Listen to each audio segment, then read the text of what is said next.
भूतिया हवेली की सच्ची घटना। यह घटना उत्तर प्रदेश के एक छोटे से गांव की है, जहां एक पुरानी हवेली को लोग भूतिया मानते थे। कहा जाता था कि वहां रात में अजीब आवाजें आती हैं और जो भी अंदर गया वह कभी वापस नहीं लौटा।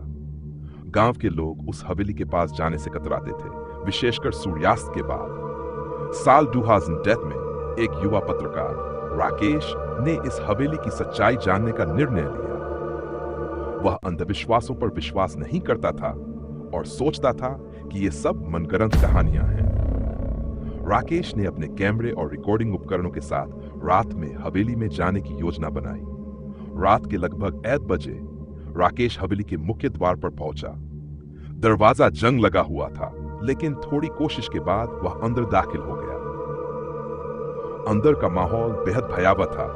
दीवारों पर पुराने चित्र लगे थे, जिन पर समय की मार साफ दिख रही थी। फर्श पर धूल की मोटी परत जमी थी और हर कदम पर फर्श चरमराता था। जैसे ही राकेश ने अपने कैमरे से तस्वीरें लेनी शुरू की, उसे एक अजीब सी ठंडक महसूस हुई। उसने इसे अपनी मनोस्थिति का प्रभाव समझकर नजरअंदाज कर दिया और आगे बढ़ता गया। हवेली के अंदर एक बड़ा हॉल था, जहां एक पुराना पियानो रखा था। राकेश ने पियानो की तस्वीर लेने के लिए कैमरा उठाया। तभी पियानो की एक कुंजी अपने आप दब गई और संगीत की एक धुन गूंज उठी। राकेश चौंक गया, लेकिन उसने हिम्मत नहीं हारी। उसने सोचा कि शायद यह हवा का असर है। वह आगे बढ़ा और सीढ़ियों से ऊपर की मंजिल पर जाने लगा। जैसे ही वह ऊपर पहुंचा, उसे एक कमरे से हल्की रोशनी दिखाई दी। उसने धीरे धीरे दरवाजा खोला।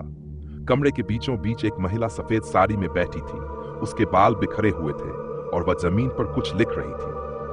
राकेश ने साहस जुटाकर पूछा, आप कौन हैं और यहां क्या कर रही हैं?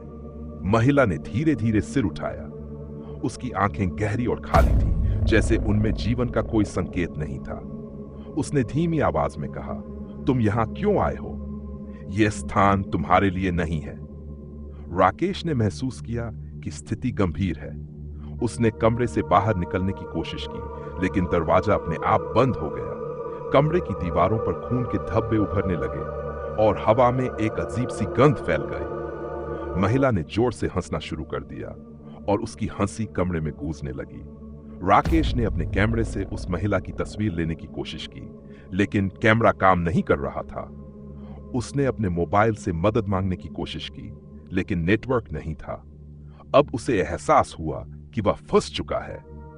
महिला धीरे धीरे उसकी ओर बढ़ने लगी। राकेश ने दरवाजा खोलने की पूरी कोशिश की, लेकिन वह नहीं खुला। अचानक महिला ने जोर से चीख मारी और राकेश बेहोश होकर जमीन पर गिर पड़ा।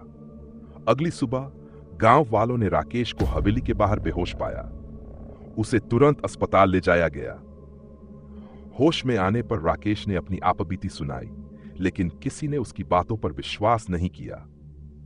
उसके कैमरे और मोबाइल में कोई भी रिकॉर्डिंग नहीं थी, जैसे सब कुछ मिटा दिया गया हो। इस घटना के बाद राकेश ने पत्रकारिता छोड़ दी और गांव से दूर किसी अज्ञात स्थान पर चला गया।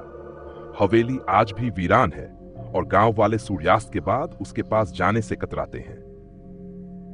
कहते हैं जो भी उस हवेली में गया वह कभी सामान्य जीवन नहीं जी पाया। यह सच्ची घटना आज भी लोगों के दिलों में भय पैदा करती है और हमें यह सोचने पर मजबूर करती है कि क्या वास्तव में भूत प्रेत होते हैं या यह सब हमारे मन का भ्रम है।